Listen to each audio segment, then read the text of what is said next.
Welcome to Straight Fast Podcast. This is your host, CYTV, and this is a special one, man. This is exclusive holiday special. Someone who's well recommended, somebody who's been hustling, got it out the mud ever since I met, been genuine, humble, hard worker.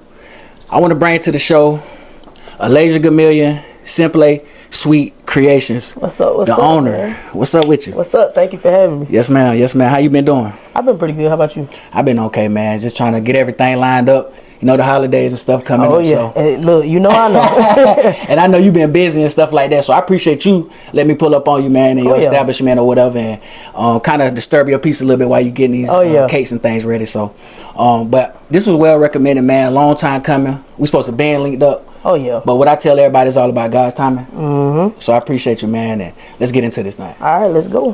So how I start my show with everyone, man, I like to get a background on them and find out like where you grew up at and talk a little bit about your childhood. I'm from Aiken, South Carolina. You know, the big A. Yeah, okay. But my childhood, listen, I was a bad kid. Oh, yeah? I used to get into stuff. Okay. I used to get into stuff, but you know, I grew up with my mom, my dad, my brother.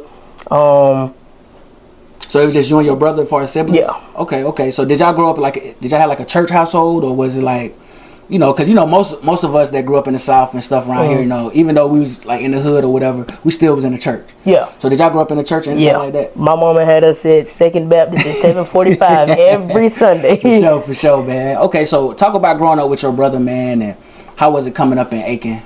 Talk about the pros and cons of living in a small town. It was, growing up with my brother was my protector. So, it was nobody finna bother his little sister. And it was like, something go wrong, I'm like, my brother, let me go get my brother.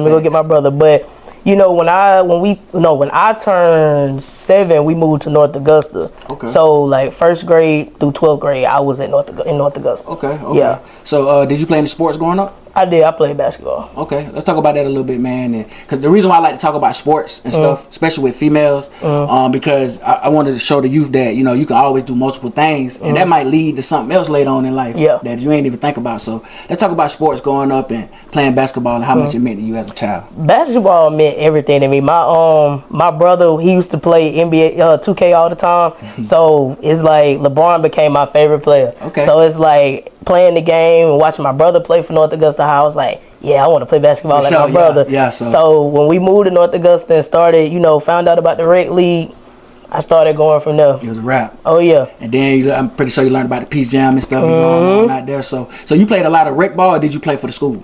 I played rec ball up until 6th grade because I had got sick and I had ended up in the hospital for 2 months. So that kind of... the end results of me being in the hospital, I ended up with juvenile rheumatoid arthritis. So that kind of stopped my basketball career, and that was just like, dang. Wow. Yeah. So going through that as a kid, like how much did that mean to you, man, not being able to play something that you love and then learn about something that you wasn't even familiar with? Like, how was your mental at that time?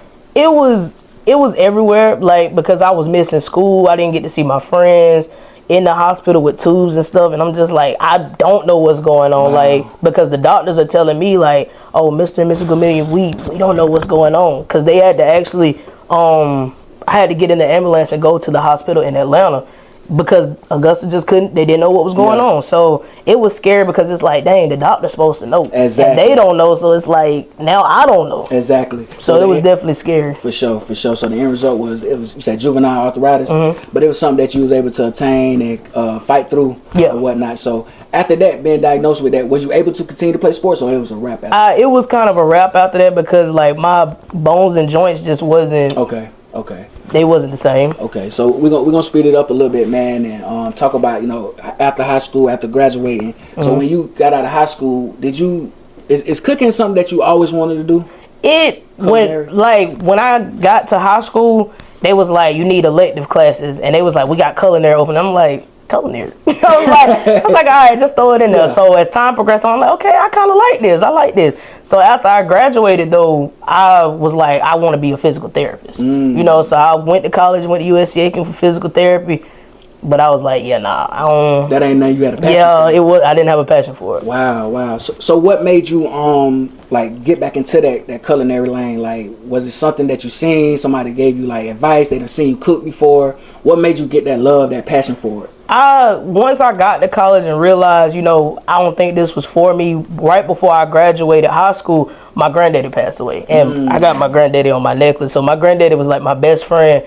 And when I was in high school baking, he purchased the first red velvet cake I ever made. He bought it from me, and he was like, "Scoot, this is gonna be your money maker." And I was like, but it's like after I realized physical therapy wasn't for me, I was like, maybe my granddaddy was right. Wow. So I was like, you know what? I'm gonna give it a shot. Yeah. I'm gonna see what it is for real. For sure. And so while you was attending in college, like what was that experience like? Because I want a lot of people that's thinking about the youth that's thinking about going to culinary school, art school, want to be chef, all that. Like what was that experience like attending it in college? It was an amazing experience. Like it's like baking is an art. Like culinary is in the name, culinary arts, and it's basically like when you baking and doing all this stuff and creating different things, it's just like, oh man, like okay, I did this. Like the creativity that I put into it is like, oh, I did that. Like that's nice. And see, that's what I was gonna ask you. Like, what's your favorite part about like baking for people? Because again, it is an art. Like you know, a lot of stuff we look at the surface of things, but just like we were talking about earlier about rail cut, shot, rail cuts, barbering,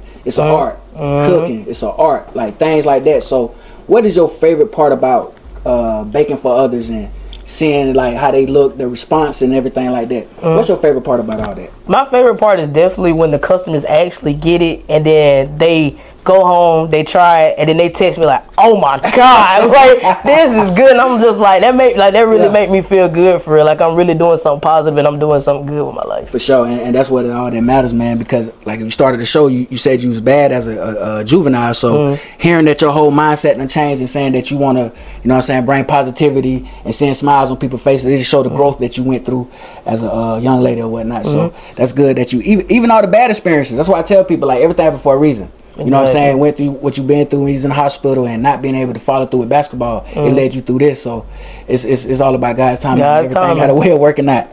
For sure, man. So I want to talk about that name that you came up with for your business. What went into it? What inspired the name? And let's talk about that a little bit. When I first came up with my name, it was just Simply Sweet Creations. It was just okay, this just simple sweets, cool. So when I actually went through the process of trying to get my LLC, the name was already taken. So I was like, I got to come up with something different that nobody got. And my granddad that passed away, his last name was Simpkins, and we used to call him Simp. Okay. So with my nickname being Lay and his nickname being Simp, and my granddad being my best friend, my mom was like, you should put that together, Simplay. That's still Simply, but it's Simplay. I was like, that's fire. You know what? I like that. So that's hard. We roll with it. And see, a lot of people, and that thing makes a difference because as I start to learn about business and things like that, the names and stuff that catch people's eyes, it makes a whole difference of how people support you. And then once they hear the story behind it, that makes it even better. So that's nice how you giving honor to your grandpops, and he gonna always be with you, man, spiritually and whatnot. So I love that. That's a good way to come up with a name. So I want to talk about some of the success that you've been having, being that you're still young. And I'm pretty sure you're pretty fresh in it. You've been doing it since high school and stuff, cooking and stuff, but like that. But as far as being an entrepreneur, I've been saying that you're very successful. So what does it mean being a 3-time SBA Baker of the Year nominee? Listen, it's an honor. Like to be in the room with a bunch of different people that get recognition from everywhere else too as well. Shout out to them because they've been doing it longer than I have. So it's like for me to be in the room with them, and I'm younger. It's just like, okay, I know I'm doing something right. I know I'm put in rooms with people that are doing amazing. So it's like it's a good feeling. So I want to ask you this: what do you think has gotten you like that though? Like, do you think it's like your ability to listen to others, studying, research? What has gotten you successful at this young of an age? I feel like I'm the type of person that I feel like the more I learn, the more I understand that there's more stuff I have to learn.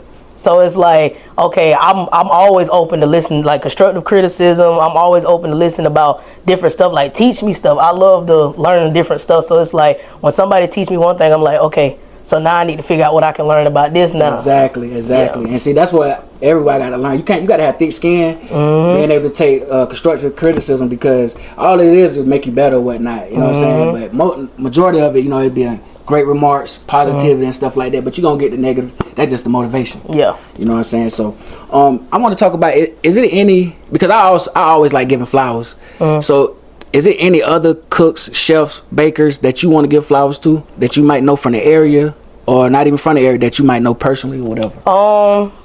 My stepdad. Definitely want to shout out to my stepdad.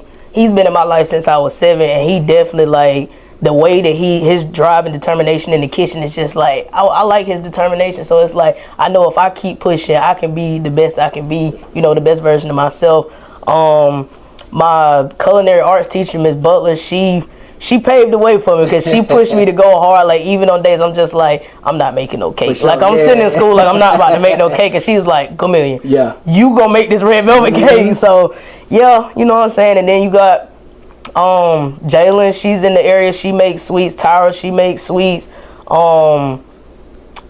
Sojourner, she's in Augusta. She makes sweets as well. So it's like, they all motivate me, like, you know, all of us in the area doing the same thing. It's like we really doing good. Exactly. Like, and what I love is it's a lot of females and stuff like that. Because again, you know, people like to judge a lot of African Americans and say we don't get along and stuff like that.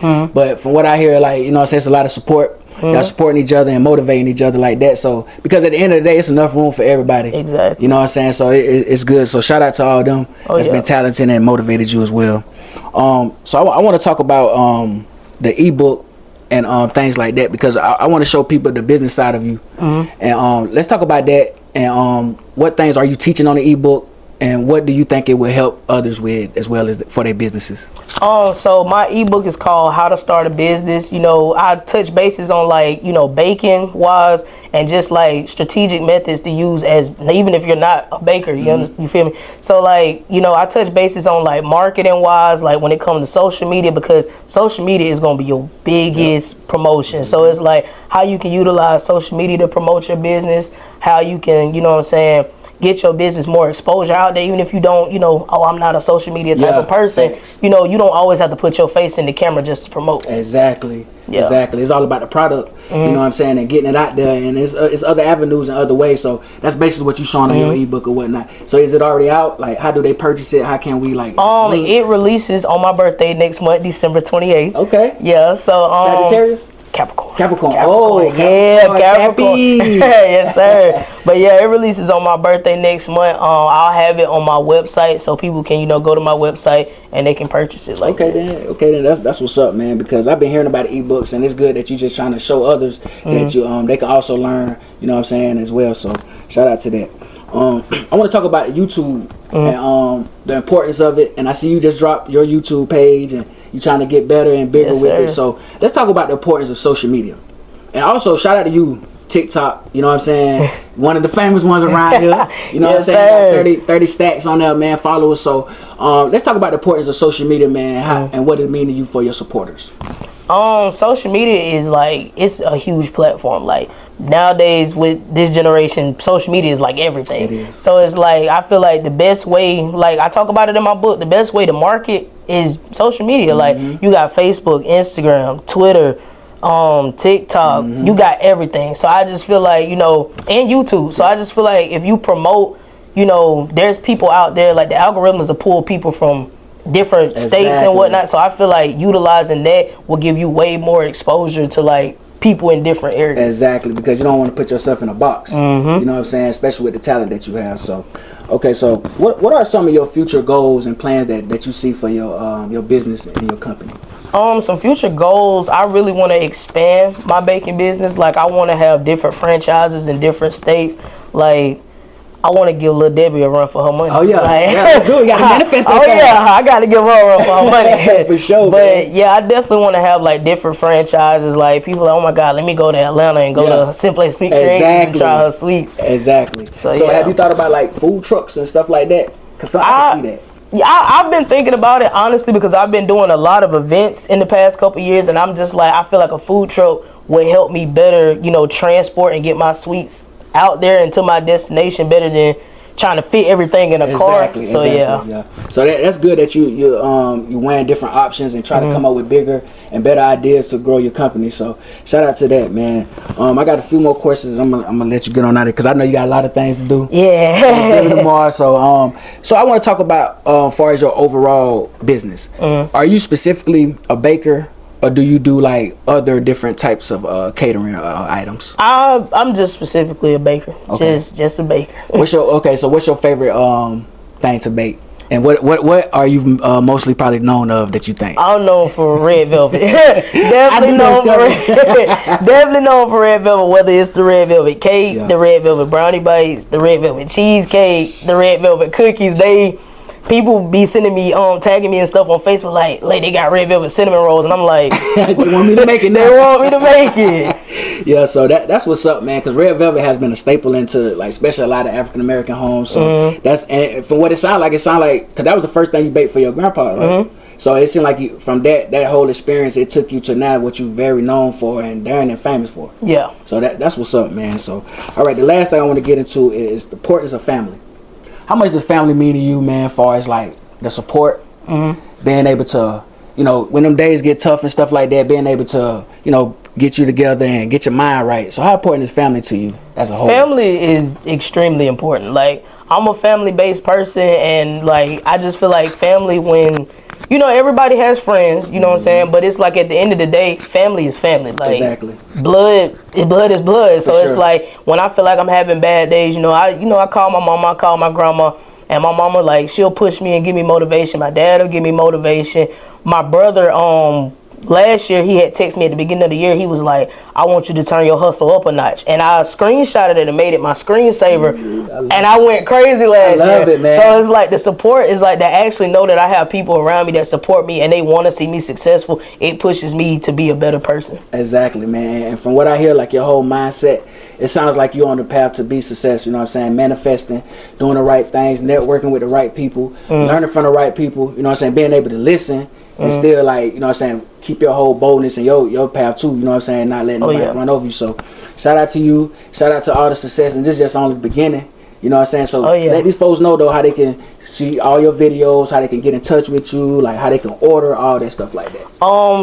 If you go to Facebook and go on search up Alasia Go Million, ALAZIA Go Million, that's my personal page. You can also follow my business page at Simplay Sweet Creations, SIMPLAY. You can also follow me on Instagram, the same name, Simplay Sweet Creations, or you can follow my personal page, TheRealChefLay. For sure. And make sure y'all subscribe to my YouTube. Oh yeah, subscribe, man. And cut that notification bell on too, so every time she drops something, y'all get that bell, man. Yes, and as y'all can see the creations from it. It's just a little sample. Everything else still cooking, so y'all can see, man. So it's gonna be good. So shout out to the whole team. We appreciate you, Laser, man. All success coming in the future. Thank you for coming on Straight Fast Podcast too. And this is only the beginning. We'll see y'all next week on the next episode of Straight Fast Podcast. This your guy CYTV. The Real Chef Lay. Yes, sir.